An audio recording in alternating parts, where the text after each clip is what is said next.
मैं मुकेश सर आप सभी का नौमान कंप्यूटर में आपका हार्दिक स्वागत और अभिनंदन करता हूँ। बात शुरू करते हैं अपने एक मोटिवेशनल वाइट के साथ। रब हौसला वो मंजर भी आएगा, प्यासे के पास चलकर समंदर भी आएगा, थक कर न बैठ मंजिल के मुसाफिर, मंजिल भी मिलेगी और मिलने का मजा भी आएगा। आंखों में अरमान लिया, मंजिल को अपना मान लिया, ठान लिया तो ठान लिया, ठान लिया है। रेट के लिए पात्रता किस प्रकार से प्राप्त करें हम, और रेट में हमारी क्या पुस्तक सूची हो, रेट के लिए हमारी पुस्तक सूची क्या हो, इसके बारे में आज अपन चर्चा करेंगे। और इसके अंदर हम देखेंगे कि किस प्रकार से अपन पात्रता क्लियर करें, हम क्या पढ़ें, कैसे पढ़ें और किस प्रकार से इसका एमसीक्यू कैसे क्वेश्चन सॉल्व करें, और पहले क्या है 2015 में क्या रहा, 18 में क्या रहा, 21 में जो निरस्त हो गया L2 उसके बारे में बात करेंगे, L1 में, और अभी 2024 में क्या हो सकता है 25 में। तो बात करते हैं अपन रेट के लिए पुस्तक सूची। यह जो विषय है आप देख रहे हो, इस तरफ जो विषय लिखे हुए हैं लेवल 1 और लेवल 2 के लिए ये कॉमन विषय हैं। इसमें विषय एक रहती है अपने हिंदी, संस्कृत, हिंदी रहती है और संस्कृत, अंग्रेजी और मनोविज्ञान। ये अपनी मुख्य रूप से ये तीन लैंग्वेज स्टूडेंट जो है वो लेते हैं। बाकी इसमें सिंधी, पंजाबी और उर्दू विषय भी रहती हैं। तो L1 में अपन देखें तो और L2 में भी देखें तो भाषा 1 और भाषा 2 के रूप में चयन किया जाता है। तो आप यदि भाषा 1 में हिंदी अगर चयन करते हैं, ध्यानपूर्वक सुने, यदि हिंदी अगर चयन करते हैं तो भाषा 1 में भी चयन कर सकते हैं अपन, और भाषा 2 में भी हिंदी चयन कर सकते हो। आप पे डिपेंड करता है कि आपको हिंदी भाषा 1 कौन सी रखनी है, या पहले हिंदी रखनी है, बाद में भी अपन सेकंड भी हिंदी रख सकते हैं। तो आपको जो ऊंची लगे वो आप आवेदन करते समय ध्यानपूर्वक उसको देखें। यदि आपको मैं हिंदी में बात करूं तो इस हिंदी के लिए बुक्स जो है सुमनता यादव की बुक आप परचेज कर सकते हो, बहुत ही अच्छी बुक है। राघव प्रकाश की बुक भी बहुत ही बढ़िया बुक है। और ये भी नहीं है तो आपके पास एनसीईआरटी की बुक होनी चाहिए। एनसीईआरटी की बुक भी आपके लिए बेस्ट रहेगी, जो कि आपके 9th से लगाकर 12th के लिए रहेगी। व्याकरण में, हिंदी व्याकरण में आपके व्याकरण के 15 प्रश्न आएंगे और शिक्षण विधियों के 15 प्रश्न आएंगे। नेक्स्ट अपन बात करें संस्कृत विषय की। भाषा जो रहती है संस्कृत, तो उसके अंतर्गत अपन देखते हैं तो संस्कृत के लिए साफल्यम की बुक बेस्ट रहेगी आपके। और यदि ये भी नहीं है तो अपने किरण चौधरी मैम की भी बुक बेस्ट रहती है, और एनसीईआरटी की बुक अपन पढ़ सकते हैं संस्कृत के भी लिए। एनसीईआरटी सबसे बेस्ट है। अंग्रेजी के लिए बुक अगर बताऊं मैं आपको तो एनसीईआरटी की या कोई एक अच्छी सी गाइड लेके आप पढ़ सकते हो इंग्लिश के लिए। आगे के क्रम में हम बात करते हैं मनोविज्ञान। मनोविज्ञान के लिए आप बुक ले आइए प्रभात की, और प्रभात के जो लेखक हैं, लेखिका हैं, वो अपने वंदना जालन में। 30 प्रश्न आएंगे यहाँ से भी, 30 प्रश्न यहाँ से भी आएंगे, 30 प्रश्न यहाँ से भी आएंगे, और 30 प्रश्न यहाँ से। हर विषय में 30 में से अपन 15 प्रश्न क्या लेंगे, व्याकरण के लेंगे, और 15 प्रश्न अपने रहेंगे शिक्षण विधियों के। तो आगे बात करते हैं अपन, ये अपने मनोविज्ञान के 30 प्रश्न, कोई एक भाषा ले लो इसके 30 प्रश्न, और ये 30 प्रश्न। जैसे कि मैंने चॉइस की थी मनोविज्ञान, मनोविज्ञान तो सबके कंपलसरी अनिवार्य है, हिंदी और संस्कृत। तो 30 प्रश्न, 30 प्रश्न, 30 प्रश्न, तो टोटल 90 प्रश्न अपने हो गई, जो कि L1 और L2 में समान रहेगी। आगे बात करते हैं L1 में। अब 60 प्रश्न कहां से आएंगे, तो 30 प्रश्न आपके पर्यावरण अध्ययन से आएंगे। कहां से आएंगे, 30 प्रश्न पर्यावरण अध्ययन के आएंगे, ईवीएस के रूप में आएंगे ये आपके। तो ईवीएस के लिए आपको मुकेश पंचोली की बुक या एनसीईआरटी की बुक भी यहां से भी अपन परचेज करके पढ़ सकते हैं। गणित के लिए मैं आपको बताऊं तो एनसीईआरटी की जो छठी, कक्षा 6, कक्षा 7 और कक्षा 8 की जो बुकें हैं, उसमें अपने जो सिलेबस में जो टॉपिक लिखे हैं वो जाके वहां पर जाके पढ़ सकते हैं और अपना कॉन्सेप्ट क्लियर कर सकते हैं। या कोई एक और लेखक है अपने रामनिवास माथुरिया सर की, ये बुक भी अपन पढ़ सकते हैं गणित के लिए। इसमें भी गणित में भी मैंने पहले बता दिया कि 8 से 10 प्रश्न अपने शिक्षण विधियों से रहेंगे, टीचिंग मेथड से रहेंगे। आगे के क्रम में बात करें लेवल 2, लेवल 2 में सामाजिक विज्ञान। सामाजिक विज्ञान में 60 प्रश्न आएंगे। इसके लिए अगर बुक की बात करूं मैं तो एनसीईआरटी की बुक पढ़िए यहाँ से भी। यदि आपके एनसीईआरटी बुक पढ़ने का समय नहीं है, बहुत सारी बुकें हो जाएंगी एनसीईआरटी में, तो इसके लिए आप एक कोई भी गाइड ले। गाइड में अगर बात करूं तो आप चैटक आरबीडी की बुक ला सकते हो, सुभाष चारण सर की, जीजीडी की ला सकते हो, गौरव ज्ञान धारा की, जिंदवाल पब्लिकेशन की भी ला सकते हो आप, या एक स्प्रिंग बोर्ड करके आती है वो भी आप ला सकते हो। तो जो भी आपको अच्छी लगे एक गाइडेंस से आप ले आइए।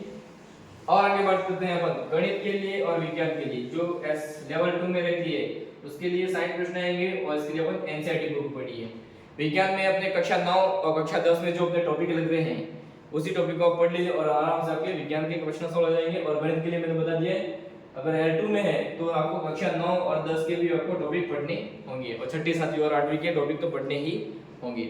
ये L1 के लिए यहाँ पे देखिए, ये गणित में अपने रहेगा ये रहा गणित।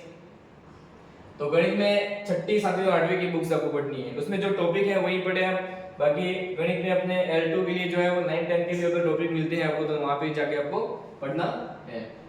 अब मैं मेरे विषय की बात करूं सामाजिक विज्ञान की, तो एसएसटी में टोटल कितनी इकाइयां हैं? तो इकाइयां हैं अपने पास 12 इकाइयां हैं, टोटल 12 इकाइयां हैं। इसमें इकाई नंबर 1, 2 और 3 इसमें अपने इंडियन हिस्ट्री रहेगी।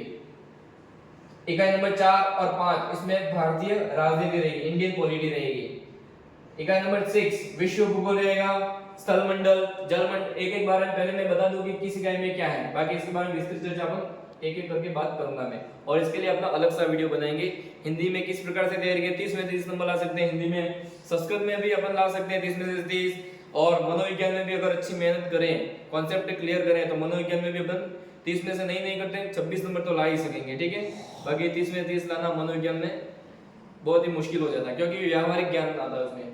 आगे बात करें विश्व भूगोल रहेगा कि इकाई नंबर 6 में, इकाई नंबर 7 में अपना रहेगा भारत भूगोल, इकाई नंबर 8 में रहेगा अपना राजस्थान भूगोल, इकाई नंबर 9 में रहेगा राजस्थान का इतिहास, इकाई नंबर 10 में रहेगा राजस्थान की कला और संस्कृति, और इकाई नंबर 11 और 12 में रहेगा शिक्षा शास्त्रीय मुद्दे मतलब शिक्षण क्रिया रहेगी।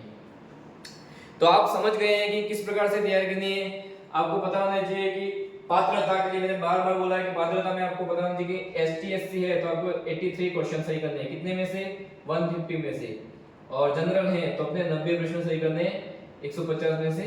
तो ये अपने क्राइटेरिया रहता है। बाकी टीएसपी एसटी है तो 36 प्रश्न मतलब 54 प्रश्न सही होंगे, जो कि अभी बदलने वाला है। इसलिए आप टारगेट लेके चलिए कि 90 प्रश्न नहीं, आपको 120 प्रश्न सही करने हैं, ऐसा टारगेट लेके बैठिए। बाकी तैयारी आपको 100% 150 में से 150 प्रश्न लेके चलने हैं। तो आइए अपन बात करते हैं कि रीट पात्रता कैसे हासिल है। एक बार मैं वापस बता दूं आपको, हिंदी के जो कॉन्सेप्ट है व्याकरण में संधि, समास, उपसर्ग और प्रत्यय, ठीक है, संज्ञा, सर्वनाम, विशेषण, क्रिया, इन टॉपिक को अच्छे से क्लियर कर लीजिए। ये कॉन्सेप्चुअल मतलब टॉपिक है। आगे बात करें तो संस्कृत में भी अपन वही टॉपिक रहते हैं, भाषा बदलती है, बाकी टॉपिक वही रहते हैं। इसके बाद शिक्षण विधियों को अच्छे से आप अध्ययन कीजिए। शिक्षण विधियों में मतलब भाषाएं अपन दोनों क्लियर कर लीजिए, चाहे वो हिंदी हो, संस्कृत हो या इंग्लिश हो, दोनों भाषा आपने अगर क्लियर कर ली। इसके बाद अपना मेन हेडिंग रहता है मनोविज्ञान। तो मनोविज्ञान में अपने मेहनत करनी होगी, इसके एमसीक्यू करने होंगे। और आगे बात करें तो L1 में पर्यावरण के लिए अपन पढ़ेंगे और गणित की कक्षा 6, 7 और 8 के लिए पढ़ेंगे। और सामाजिक विज्ञान के लिए मैं बता दूं तो इसका एक बहुत बड़ा सिलेबस रहता है, इसके बारे में अलग ही वीडियो बनाना पड़ेगा, अभी इसमें बात करना संभव है नहीं। थोड़ा सा मैं बता दूं, भारतीय इतिहास में अपने पूरा इतिहास आएगा, चाहे वो एंशिएंट हो, मिडवल हिस्ट्री हो या मॉडर्न हिस्ट्री हो। एंशिएंट में प्राचीन इतिहास, प्राचीन इतिहास में अपन देखेंगे सिंधु घाटी सभ्यता, इंडस वैली सिविलाइजेशन, 100% वहां से प्रश्न आता ही है, आपको पढ़ना होगा अच्छे से सिंधु घाटी सभ्यता के बारे में। इसके बाद आपके जैन धर्म और वैदिक संस्कृति आती है। इसके बाद 1500 से लगाकर आपके 600 बीसी तक, टाइम पीरियड अच्छे से याद कर लें, कितना टाइम है, 1500 बीसी से लगाकर आपके 600 बीसी तक क्या रहता है आपके वैदिक संस्कृति, जिसमें ऋग्वैदिक काल, उत्तर वैदिक काल के रूप में अपन पढ़ेंगे। इसके बाद अपन पढ़ेंगे महाजनपद काल, महाजनपद के बाद अपन पढ़ेंगे अपन जैन धर्म और बौद्ध धर्म। तो ये सभी चीजें 4 ही टॉपिक लिखी हैं आपके, तो वो 4 टॉपिक ही पढ़ने हैं, ज्यादा आपको पढ़ना है नहीं। एंशिएंट हिस्ट्री में, मिडवल हिस्ट्री में अपन देखें तो बहुत बड़ा है, इसमें अपन सूफी भक्ति आंदोलन आपको पढ़ना है, सूफी आंदोलन पढ़ना है। इसके बाद राजपूत की उत्पत्ति का काल पढ़ना है आपको। बाकी मॉडर्न मीडियल भी हिस्ट्री भी बहुत बड़ी है। और लास्ट में अपने मॉडर्न में आपको इंडियन नेशनल कांग्रेस, आपको भारतीय राष्ट्रीय कांग्रेस के बारे में पढ़ना है, और आपको पढ़ना है सामाजिक सुधार आंदोलन के बारे में पढ़ना है। चलिए तो ये इतिहास के बारे में मैं फटाफट बात कर लेता हूँ, आप देख लीजिए। भारतीय राजनीति में आपको राष्ट्रपति क्या है, ठीक है, और संविधान जो संशोधन हुए उनके बारे में बात करनी है।